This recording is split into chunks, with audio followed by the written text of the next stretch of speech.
Seahawks fans, take a deep breath, because what happened in Seattle isn't normal. Losing a key piece of the offensive line froze the entire team, chilled the locker room, and brought up a question nobody wanted to face right now.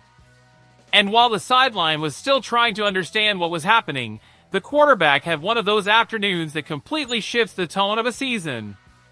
But right in the middle of all that chaos, something unexpected happened. A player stepped up, took on the pressure, became the absolute centerpiece of the moment, and showed that the Seahawks might be on the verge of discovering a new offensive identity, something almost nobody saw coming at this point in the year.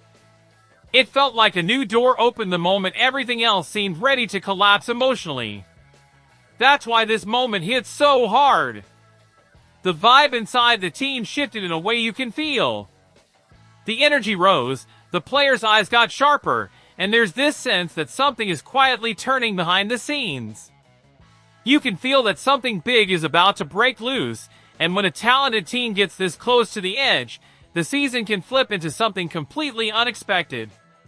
So hit that like button, subscribe to the channel, and stay with me until the end, because what I'm about to tell you hits every Seahawks fan and helps explain why this game might be the start of an entirely new phase. Gray Zabel's injury was, without exaggeration, one of the toughest blows of the week. The rookie wasn't just promising, he was part of the foundation holding Clint Kubiak's blocking scheme together. He played with the maturity, strength, and processing of a veteran, something rare for a player that young. He was standing out especially because of his ability to diagnose blitzes pre-snap, anchor properly, and open reliable lanes for Kenneth Walker, while giving Sam Darnold the protection he desperately needed in the passing game. But everything collapsed at the worst possible moment. On the touchdown that would have put Seattle right back in the fight, Charles Cross lost his balance on the block and fell straight onto Zabel's leg. The way the rookie went down, grabbing his knee, already told you everything. The sideline froze. The staff sprinted out, players kneeled around him, and for a few long seconds, the entire stadium held its breath. Zabel didn't return, and although Christian Haynes did what he could, the line didn't hold the same level of consistency the rookie had been giving. Seattle felt it instantly. The protection started to wobble, the pocket time shrank, and that trust in the quarterback's first reads vanished. It became obvious in the final drive, where every block is life or death.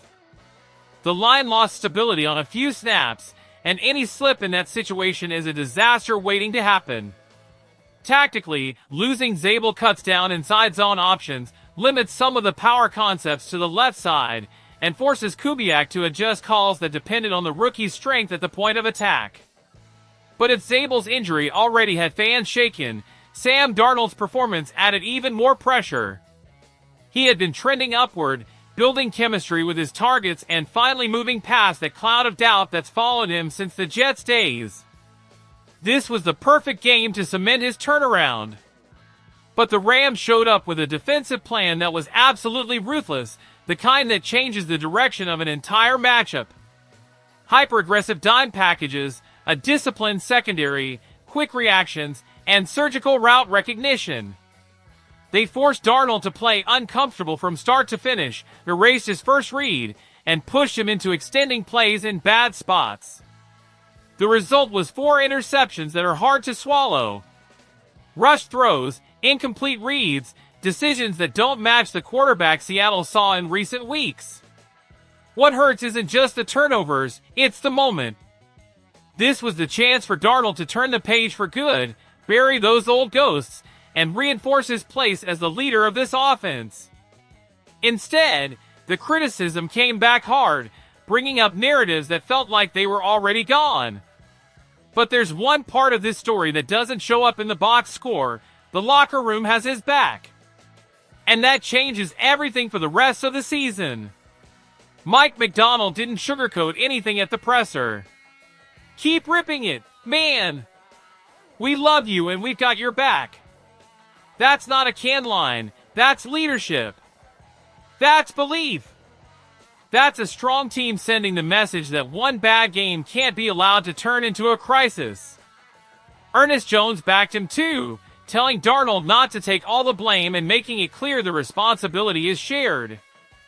That's the type of attitude that holds a roster together when things get rough, and the Seahawks need exactly that with the Titans coming up, a team with the worst record in the league but still dangerous when underestimated. But in the middle of all this storm, something bright happened. A.J. Barner basically decided to put the entire offense on his back. And that changes everything. On the final drive, with almost the whole field ahead of them and barely over a minute left, Darnold looked for Barner 3 straight times. That's not luck. That's trust. That's chemistry being built live in front of millions of people.